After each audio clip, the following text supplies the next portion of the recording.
Driven. Run. Risk taken. Suryavanshi! Has he made it? A little sluggish. But for India's liking, he's made it back. He's safe back. Don't worry. Sun is on fire and on top. He might have hurt himself. Goes for the long hoik. Does Vihan Malhotra. Misses the ball completely and it crashes into the leg stump. Concern for Subhan as he tries to recover, but a well-controlled stroke. On top of that, timing it, controlling it, getting an elegant four. Which is why it's a no ball call, this previous delivery. Well, it's a free hit ball, so he has the license to go for it. Doesn't matter if it's caught or not. Before he got that short ball. This is some aggressive stuff. Aggression's all right, young man. But you've got to watch what's happening. Well, this was too far away. But for the moment, the spinner has been greeted to the bowling crease by a towering six by Abhigyan Kundu. He says there's still some fight left in this match. He's just waited for some spinner to come on. And he's lashed onto it, first ball. This is in the air. Chance for the fielder and he spills it. There was a lot of time under the ball. Running back is never easy. Place of Ali Raza to field. Never looked comfortable trying to get under this kaya to take the catch. Really wasn't settled, not under the ball. It was swirling a bit. A moment. No turn, so to speak. It has been very good for batting. And that will disappoint India even further. Because that's their strength. Batting is their strength. Another economical one Pakistan were looking for. Patel, 19. He scored. And he is the 8th man to fall for India. Congratulations for Arslan in his very first over. He strikes.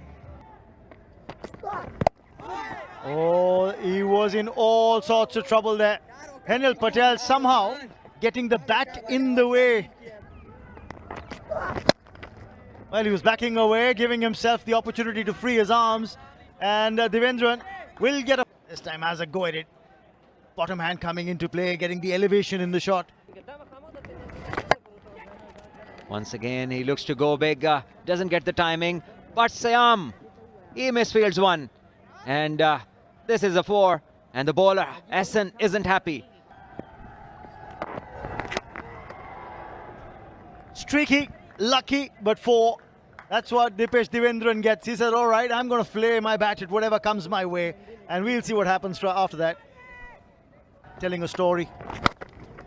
In the air, could it be taken? There's a chance this time, and it falls to the ground and quietly crosses the rope as well. So what could have been the title is now a boundary.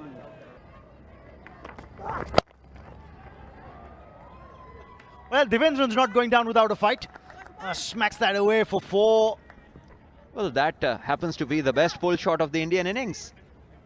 As this one is inside edged, and he is past that exam at least. He's gone to 36 with that boundary.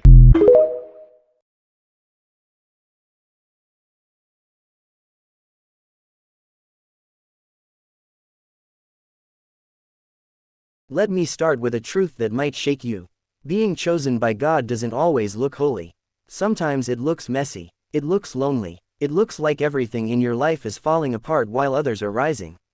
You might not realize it, but the very chaos surrounding you could be evidence that heaven has marked you for something greater. Not every beautiful woman is chosen. Not every prayerful woman is chosen. But when God chooses you, He doesn't crown you immediately. He crushes you first. He purges, prunes, and prepares you in private before revealing you in public. And if lately you've been asking, God, why me? I have news for you. You might already be walking through the signs that prove you are a woman chosen by God. Let's talk about them. Sign number 1, you've been set apart even when you didn't choose it. You never quite fit in, did you? You tried to be normal, to blend into the world's rhythm, but somehow something in you just wouldn't allow it. You've always felt different, uncomfortable in shallow places, restless in compromise. That's not coincidence. That's calling. Jeremiah 1:5 says, "Before I formed you in the womb, I knew you. Before you were born, I set you apart." Chosen women are marked long before the world meets them.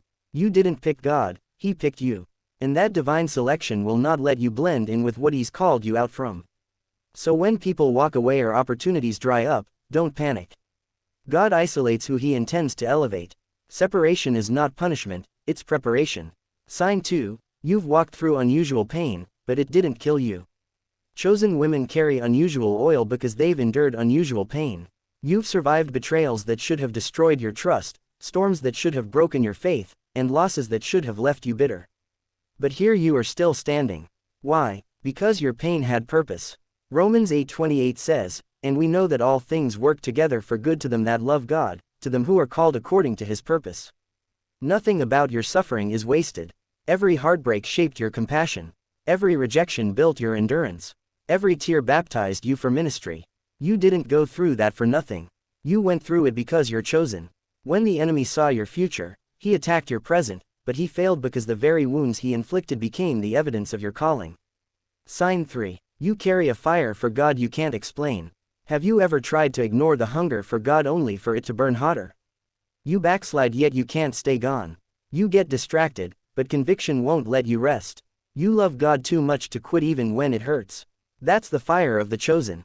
Jeremiah described it perfectly. His word is like a fire shut up in my bones. I am weary of holding it in. Indeed, I cannot. Jeremiah 20:9. Chosen women burn differently. Their passion for God interrupts their comfort. They can't fit in with lukewarm believers because the Spirit keeps pushing them deeper. You weren't made to be casual about Christ. You were made to be consumed by Him. Sign 4. You face intense spiritual warfare. Here's the truth most people avoid. The more chosen you are, the more warfare you attract. Every time you try to move forward, something opposes you. Every time you try to rest, another battle starts. It's not just bad luck. It's spiritual resistance. Ephesians 6:12 reminds us, we wrestle not against flesh and blood, but against principalities, against powers, against the rulers of the darkness of this world. Hell recognizes your assignment even when you don't. You're not just another woman. You're a weapon, and that's why the attacks feel personal, because they are. But don't forget this, greater is He that is in you than he that is in the world. 1 John 4:4. You're not fighting for survival. You're fighting for destiny, and the intensity of your warfare only confirms the weight of your calling. Sign 5. You crave purity and purpose more than popularity. At some point, the old you stopped feeling comfortable. You started desiring holiness over hype. You'd rather have peace than attention. You'd rather walk with God than walk with the crowd. That's a sure sign of transformation. Romans 12:2 says, do not be conformed to this world, but be transformed by the renewing of your mind. Chosen women outgrow what used to satisfy them. The movies, the gossip, the validation, it no longer fills the void. You crave prayer. You crave purpose. You crave something real. And yes, that makes you seem too deep for some people. But don't let that discourage you. That's evidence of spiritual maturity. God is rewiring your appetite to match your assignment. The shallow can't understand your hunger for the deep. Sign 6. You feel the pain of others deeply. Chosen women don't just sympathize, they feel. You sense when people are hurting, even when they smile. You cry over others' pain as if it were your own. You care deeply, and sometimes it hurts. That's because compassion is the pulse of your calling. Matthew 14:14 says, Jesus was moved with compassion toward them and He healed their sick. God trusts you with emotional depth because He intends to use you as a vessel of healing. Your empathy is not weakness. It's divine sensitivity. You were never meant to be hard-hearted. You were meant to carry heaven's heart in a human body. So when you feel deeply, thank God. That sensitivity is proof that your heart still beats in rhythm with His. Sign 7. You're more interested in building than boasting. A woman chosen by God doesn't chase spotlight. She chases substance. While others compete, she builds. While others talk, she plants. While others perform, she produces.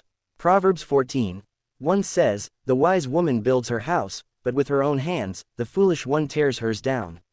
You're not impressed by applause anymore. You're focused on assignment. You're not looking for validation. You're seeking fruit that lasts. That's what chosen women do.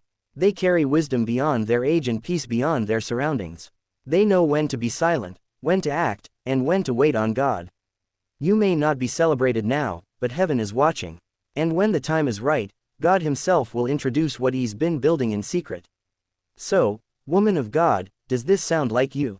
If it does, stop doubting yourself.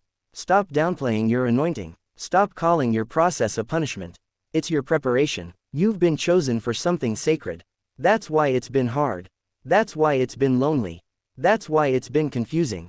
Because God is shaping you for impact. And when He's done, everyone who doubted you will have to testify that it was only God.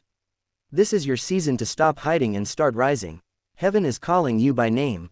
So right now, lift your head and say, Lord, I hear you. I surrender. I accept the calling. Use me for your glory. If this message spoke to your heart, don't just scroll away. Type I'm chosen in the comments. Let's fill this space with women rising into destiny. And before you go, subscribe because the next message might be the confirmation your spirit's been waiting for. God bless you.